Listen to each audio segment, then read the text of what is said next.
Good morning everyone. आज हम लोग यूनाइटेड नेशंस एंड ऑर्गेनाइजेशंस के बारे में पढ़ेंगे। तो एक्चुअली यूनाइटेड नेशन ऑर्गेनाइजेशंस क्या है?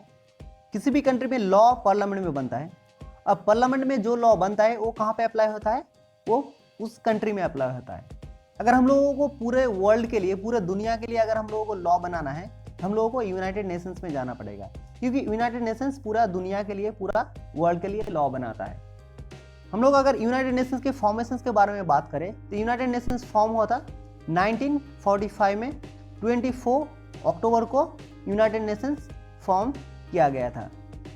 अगर हम लोग यूनाइटेड नेशंस की बैकग्राउंड के बारे में बात करें तो यूनाइटेड नेशंस फॉर्म होने से पहले और भी एक ऑर्गेनाइजेशन था, उनका नाम था लीग ऑफ नेशंस। ठीक है, लीग ऑफ नेशंस जो यूनाइटेड नेशंस फॉर्मेशन होने से पहले और एक ऑर्गेनाइजेशन था जो यूनाइटेड नेशन ऑर्गेनाइजेशंस के जैसा था। वो कब फॉर्म हुआ था? वो 1919 में फॉर्म हुआ था, वर्ल्ड वॉर 1 के बाद। वर्ल्ड वॉर 1 कब हुआ था? वर्ल्ड वॉर 1 हुआ था 1914 से लेके 1918 तक हुआ था वर्ल्ड वॉर 1। उसके ठीक बाद 1919 में फॉर्म हुआ था league of Nations. League of जो नेशन था उनका मेन मकसद क्या था? मेन मकसद था वर्ल्ड वॉर 2 नहीं होना चाहिए। वर्ल्ड वॉर 2 नहीं होना चाहिए क्योंकि वर्ल्ड वॉर 1 की वजह से बहुत सारा प्रॉब्लम फेस कर रहा था पूरा दुनिया। ठीक है, तो वर्ल्ड वॉर 1 की वजह से बहुत सारा प्रॉब्लम आए थे, इसलिए अगर वर्ल्ड वॉर 2 हो गया तो और भी बहुत प्रॉब्लम हो जाएगा, इसीलिए लीग ऑफ नेशंस बनाया गया ताकि वर्ल्ड वॉर 2 और ना हो। लेकिन 1939 में फिर वर्ल्ड वॉर 2 हो गया। वर्ल्ड वॉर 2 1939 से 1945 तक वर्ल्ड वॉर 2 चला। वर्ल्ड वॉर 2 1939 से 1945 तक वर्ल्ड वॉर 2 चला। वर्ल्ड वॉर 2 खत्म होने के बाद यूनाइटेड नेशन ऑर्गेनाइजेशंस का फॉर्म किया गया था। 51 कंट्री मिलकर यूनाइटेड नेशंस ऑर्गेनाइजेशंस का फॉर्म किया ताकि पूरे वर्ल्ड में पीस मेंटेन रहे, पूरे वर्ल्ड में सिक्योरिटी मेंटेन रहे, पूरे वर्ल्ड में टेररिस्ट एक्टिविटी का मेंटेन रहे और क्राइम भी मेंटेन रहे। इस सब चीज को मेंटेन करने के लिए हम लोगों को एक ऑर्गेनाइजेशन का जरूरत पड़ा, एक मजबूत ऑर्गेनाइजेशन का जरूरत पड़ा, जो लीग ऑफ नेशंस को रिप्लेस करके हम लोग बनाया यूनाइटेड नेशन ऑर्गेनाइजेशन। इनका हेडक्वार्टर कहाँ बना? यूएसए में न्यूयॉर्क सिटी में इनका हेडक्वार्टर बना, जो यूनाइटेड नेशंस का। ठीक है, यूनाइटेड नेशंस का एक्चुअली पर्पस क्या था? पर्पस था पूरा वर्ल्ड में पीस लाना। ठीक है, अगर पूरे वर्ल्ड में पीस लाना है तो एक मजबूत यूनाइटेड नेशंस ऑर्गेनाइजेशन बनाना पड़ा ताकि पीस का मेंटेन हो सके। और भी यूनाइटेड नेशंस का बहुत सारा काम है, हम लोग नेक्स्ट में देखेंगे यूनाइटेड नेशंस और क्या क्या काम करता है। चलिए हम लोग यूनाइटेड नेशंस ऑर्गेनाइजेशंस का स्ट्रक्चर के बारे में थोड़ा समझने की कोशिश करते हैं।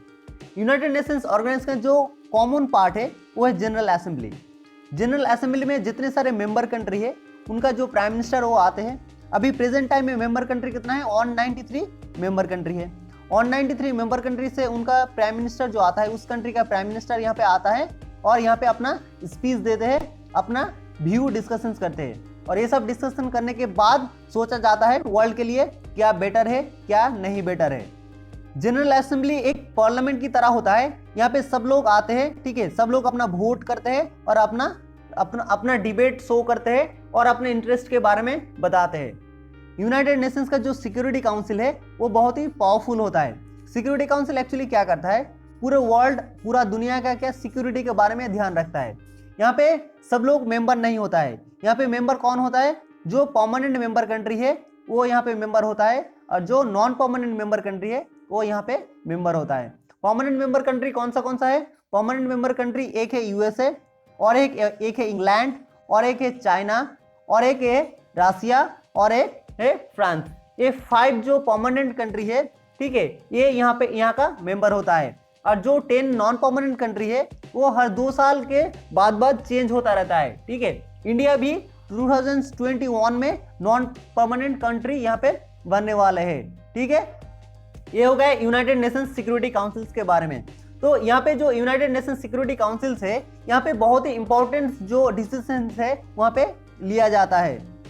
सिक्योरिटी काउंसिल के जो परमानेंट मेंबर होता है उनके पास वीटो पावर होता है। एक्चुअली वीटो पावर का मतलब क्या होता है? अगर कोई भी डिसीजंस लिया जाएगा तो इस जो 5 कंट्री है इनका सहमत रहना जरूरी है। अगर इसमें 5 से कोई भी एक कंट्री अगर वहां पे वीटो डाल दिया या ना डाल दिया, ठीक है, तो उस बिल को पारित नहीं होगा, उस डिसीजंस को सही माना नहीं जाएगा, उसको अप्लाई नहीं किया जा सकता। इसका मतलब कोई भी चीज को यहाँ से साइन होने के लिए, यहाँ से पारित होने के लिए 5 कंट्री का सहमत रहना जरूरी है। इसलिए ये जो परमानेंट कंट्री है ये बहुत ही इंपॉर्टेंट रोल प्ले करता है सिक्योरिटी काउंसिल्स में।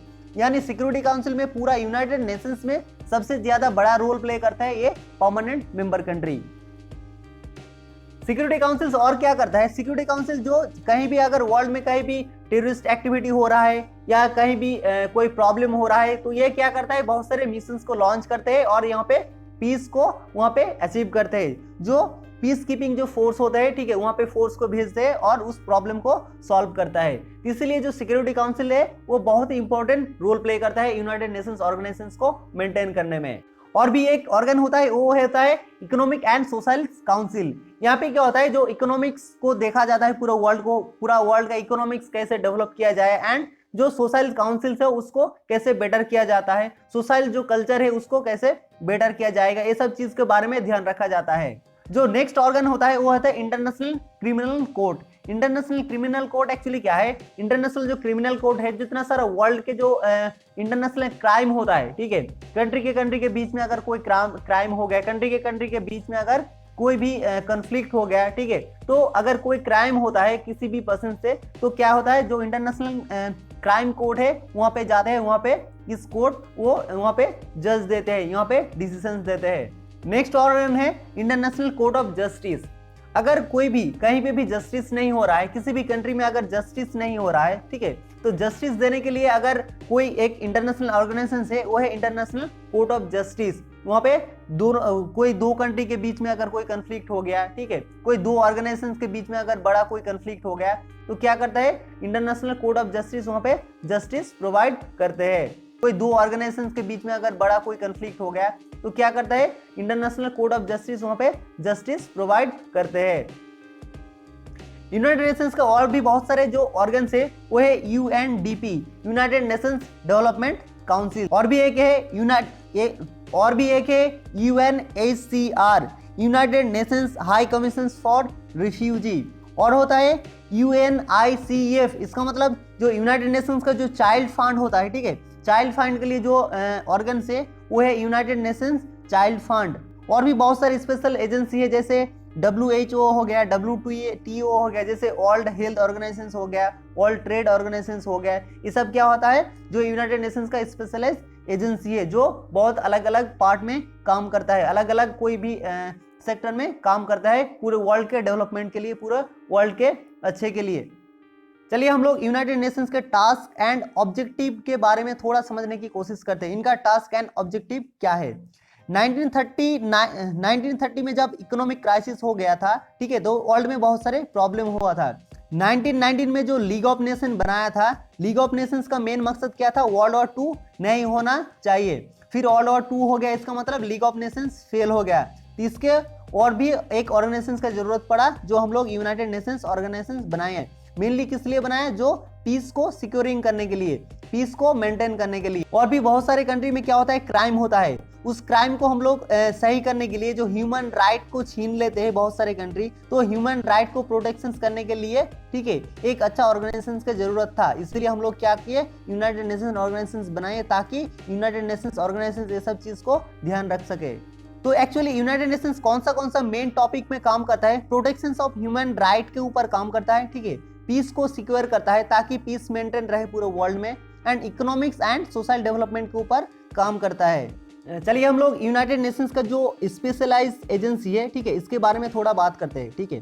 तो स्पेशलाइज्ड जो एजेंसी है वो यूनाइटेड नेशंस जो इकोनॉमिक्स एंड सोशल काउंसिल है, इसके अंदर में आता है। इसके अंदर में कौन सा ऑर्गेनाइजेशन आता है, WHO, जो वर्ल्ड हेल्थ ऑर्गेनाइजेशन है, जो पूरा दुनिया का हेल्थ के बारे में ध्यान रखता है। और क्या होता है, वर्ल्ड बैंक। वर्ल्ड बैंक क्या करता है, वर्ल्ड बैंक एक्चुअली बहुत सारे कंट्री होता है जो इकोनॉमिक क्राइसिस से गुजर रहे होते हैं, तो उनको हेल्प करता है पैसा देके। और भी ऑर्गेनाइजेशन है, जैसे WTO क्या होता है, जो वर्ल्ड ट्रेड ऑर्गेनाइजेशन है, जो पूरा दुनिया का ट्रेड जो है, जो बिजनेस है, ठीक है, उसको ये मेंटेन करते हैं।